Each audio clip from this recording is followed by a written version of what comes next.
아, 이제 나는 무엇을 해야 되지? 계속 입시만을 바라보고 달려왔는데 지금은 목표도 없고 뭘 해야 될지 모르겠어 라는 생각이 드는데, 안녕하세요 여러분. 오늘은 입시 이후에 하면 좋을 것들에 대해서 추천을 드리도록 하겠습니다. 먼저 저 같은 경우는 막상 입시가 끝났을 때 갑자기 목표를 잃어버려서 되게 방황하고 무기력했던 기억이 있어요. 그래서 그때 제가 했었으면 좋았을 걸이라고 생각했던 것들을 여러분들께 9가지 정도 간단하게 말씀을 드리도록 하겠습니다. 첫 번째로 독서하기입니다. 계속 입시에만 몰두를 했으니까 우리의 사고가 여기 이만큼일 거 아니에요. 근데 이제 또 나랑 다른 삶을 살아가는 사람의 이야기를 좀 보고 듣고 전혀 비현실적인 세계의 이야기들을 보면서 조금 나의 사고를 확장시키고 나의 시야를 넓힐 수 있다는 점에서 어떤 책이든 다 좋다고 생각을 합니다. 그리고 지금은 이런 책의 내용이 내 인생에서 어떤 도움을 주겠어? 라는 생각이 들 수도 있는데, 저는 개인적으로 살면서 언젠가는 도움이 될 거라고 믿고 있습니다. 그냥 내 피부 어딘가에 이런 책의 내용이 새겨져 있어서 그냥 이 책을 읽기 전과 이 책을 읽은 후에 나는 다른 나라고 생각을 해요. 그래서 그 미래에 내가 무엇을 해냈다면 어느 정도 이 책을 읽은 게 영향이 있지 않을까 이렇게 믿고 있습니다. 그래서 어쨌든 책을 읽어서 손해볼 건 없잖아요. 그래서 책을 읽는 것을 추천드립니다. 두 번째로 운동하기입니다. 이거는 저도 사실 잘 못하는 건데 입시를 준비하다 보면 운동을 안 하게 되잖아요. 계속 책상에만 앉아있고 그러다 보니까 운동을 할 시간이 없는데, 이게 사실 성인이 되고 대학생이 돼도 다 똑같아요. 운동을 하기 싫은 건 똑같고 운동을 하려면 일부러 시간을 굳이 내서 해야 된단 말이에요. 근데 지금부터라도 시간이 조금 있을 때부터 이제 운동을 습관처럼 만들면 좋지 않을까라고 생각을 합니다. 꼭 헬스라기보다는 배드민턴이나 탁구나 아니면 간단하게 러닝이나 산책이라든지 아무거나 상관이 없으니까 그냥 운동을 하는 습관 정도? 아니면 스포츠에 대한 즐거움을 느끼는 정도라도 해봤으면 좋겠습니다. 그리고 세 번째로 나만의 취미 만들기입니다. 이게 대학생이 되면은 되게 시간이 많아요. 그리고 그 시간을 통제하는 사람이 없습니다.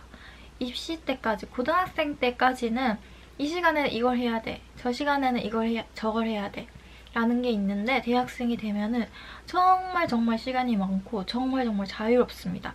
그래서 그 시간을 내가 혼자서 다 컨트롤을 해야 되는데 이때 좀 취미 같은 걸 만들어서 하면 좋지 않을까 생각을 합니다.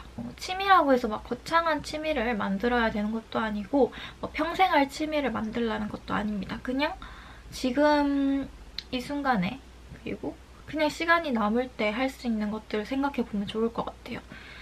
가령 뜨개질하기나 악기 연주, 아니면 애니메이션 보기, 아니면 다이어리 꾸미기, 혼자 홈코너 하기, 키링 만들기 등 정말 상관이 없어요. 그냥 이 시간에 할 수 있는 것들을 이제 생각을 해보면 좋지 않을까 싶습니다.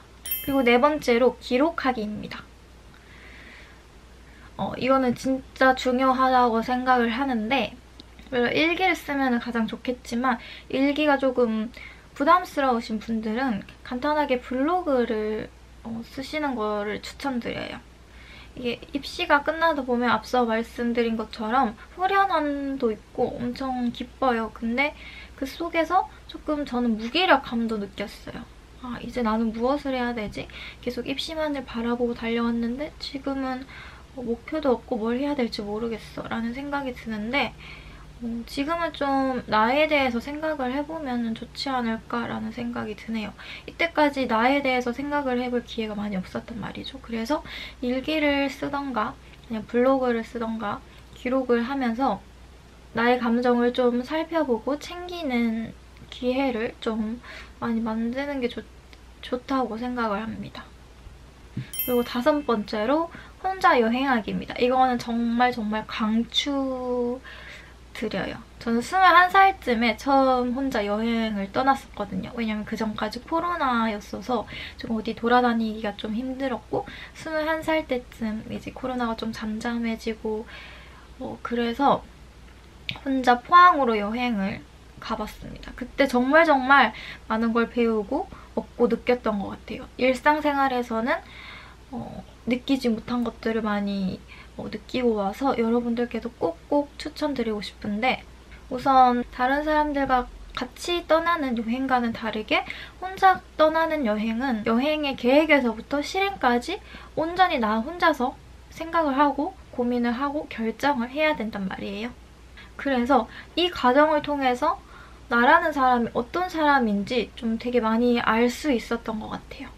뭐 간단하게 식당을 고를 때도 카페를 고를 때도 내가 어떤 취향인지 어떤 스타일을 좋아하는지를 더 잘 알 수 있었고, 다른 장소로 이동할 시간을 정하는 것조차도 다 내 몫이니까 그만큼 또 독립심을 기를 수 있었던 것 같아요. 모든 선택을 다 내가 하고 모든 책임을 다 내가 져야 되니까 그만큼 또 혼자 일어설 수 있는 힘도 기를 수 있었던 것 같습니다. 근데 꼭 중요한 게 안전한 장소를 선택하셔서 가셨으면 좋겠습니다. 저는 포항, 경주, 대구 이렇게 3군데를 가봤는데 3군데 다 그냥 사람이 많은 곳을 선택을 했고, 또 해가 지기 전에 최대한 빨리 집으로 돌아가려고 귀가를 하려고 노력을 했습니다.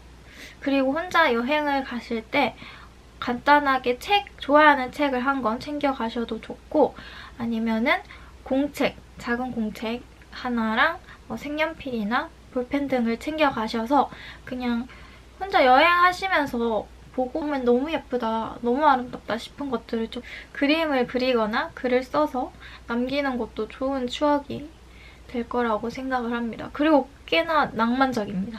혹시 너무너무 걱정이 되거나 아니면 부모님께서 반대를 하실 수도 있잖아요. 그런 경우에는 그냥 내 집 주변, 동네를 조금 이렇게 혼자서 돌아다녀 보는 것도 좋다고 생각을 합니다. 내가 사는 동네라고 해서 그 동네의 모든 맛집과 모든 카페들을 다 잘 알고 있는 건 아니잖아요. 조금 색다른 낯선 맛집을 좀 찾아서 가보기도 하고, 분위기 좋은 카페도 한번 찾아서 가보기도 하고 하면 좋을 것 같아요. 저는 특히 혼자 여행을 갔을 때 아예 생판 모르는 사람들이랑 이렇게 긍정적인 감정을 교류할 수 있는 게 너무 신기했고, 또 제가 인류애가 그렇게 많지 않은 사람인데 처음 보는 사람들이랑 이렇게 따뜻한 이야기를 할 수 있구나를 그때 처음 느껴서 여러분들도 조금 틀을 좀 깰 수 있는 그런 기회라고 생각을 해서 한 번쯤은 해보셨으면 좋겠어요. 한 번 해보고 안 맞다 싶으시면 안 하셔도 되고. 그리고 6번째로 집안일 하기입니다. 이거 좀 생뚱맞게 웬 집안일이라는 생각이 드실 수도 있을 것 같은데, 우선은 계속 말씀드린 것처럼 저는 굉장히 입시가 끝나고 나서 심심하고 무기력함을 많이 느꼈어요. 근데 이때 하면 좋은 게 집안일인데, 왜냐하면 집안일은 바로바로 성과가 눈에 보이잖아요. 결과물이 바로 보인단 말이죠. 설거지를 하든 빨래를 하든 바로바로 이 변화된 게 보여요. 그래서 바로바로 성취감을 느끼고 뿌듯함을 느낄 수 있어서 그런 것들을 좀 하다 보면은 좀 기분도 좀 나아지고 괜찮아져서 좀 추천을 드립니다. 그리고 7번째로 버킷리스트 세우기입니다. 제 버킷리스트를 세우면서 조금 내가 바라는 삶의 방향 그리고 목표에 대해서 조금 알 수 있게 되는 것 같아요. 그래서 뭐 버킷리스트 자체가 다 이루려고 하는 건 아니잖아요. 그냥 이거 해보고 싶다, 살면서 한 번쯤 해보고 싶다 싶은 것들을 다 이렇게 막 써보시는 걸 추천드립니다. 그리고 8번째로 좋아하는 거, 싫어하는 거, 잘하는 거, 못하는 거에 대해서 정리를 해보는 겁니다. 물론 시간이 지나면 이런 것들은 언제든지 변할 수 있고 나의 노력을 통해서 언제든지 변화가 가능합니다. 그래서 지금 여러분들은 한정지으라는 소리가 아니라 조금이나마 지금 내가 어떤 나이인지, 지금 내가 어떤 상태인지에 대해서 이제 고민을 해보는 기회를 가지셨으면 좋겠습니다. 그리고 9번째로 영어 공부나 제2 언어 공부를 해보는 것입니다. 이게 입시 공부 같은 공부를 말하는 게 아닙니다. 그냥 언어 공부랑 입시 공부는 조금 다르죠. 어쨌든 언어는 사실 공부를 해서 손해볼 게 없어요. 물론 공부를 하다가 안 하면은 그만큼 또 공부했던 게 없어지긴 하는데 그래도 또 하다 보면은 전에 했던 게 남아있기도 하거든요. 그래서 조금이라도 관심이 있는 언어가 있다면 애니메이션도 좋고 드라마도 좋고 노래도 좋고 하니까 그냥 거기에 대해서 자주 접해보는 경험을 쌓아가시면 좋을 것 같습니다. 또 언제 이런 경험이 내가 성취하고자 하는 목표를 달성하는 데 좋은 기반이 될지 모르기 때문에 언어 공부는 해서 나쁠 게 없다고 생각을 해요. 그래서 언어 공부도 추천드립니다. 그러면 여기까지 제가 준비했던 것들이 다 끝이 났고요. 물론 제가 이렇게 추천을 드리지만 선택은 또 여러분의 몫이겠죠. 이제부터 거의 인생의 모든 중요한 결정은 여러분이 내리셔야 됩니다. 물론 부모님의 의견도 물어보고 하겠지만 일단은 이제 성인이 되면은 내 삶은 스스로가 선택을 하고 책임을 져야 하기 때문에 제가 지금 추천드리는 것도 다 여러분이 잘 고민해보시고 좋을 것 같은 것들만 선택하셔서 이제 가져가셨으면 좋겠고요. 또 입시 준비하시느라 너무너무 고생 많으셨고 이제는 좀 나를 챙기고 내가 어떤 사람인지에 대해서 고민을 해보는 시간을 가져야 하는 때가 아닌가 생각을 합니다. 생각보다 시간이 빨리 가요. 그래서 남은 시간도 좀 소중하고 의미 있게 잘 보내셨으면 좋겠습니다. 물론 가끔은 의미 있지 않은 시간을 보내셔도 괜찮아요. 괜찮습니다. 어쨌든 여러분들 너무 수고 많으셨고 푹 쉬시고 원하시는 것들 다 해나가셨으면 좋겠습니다. 그럼 다음 영상에서 뵙겠습니다.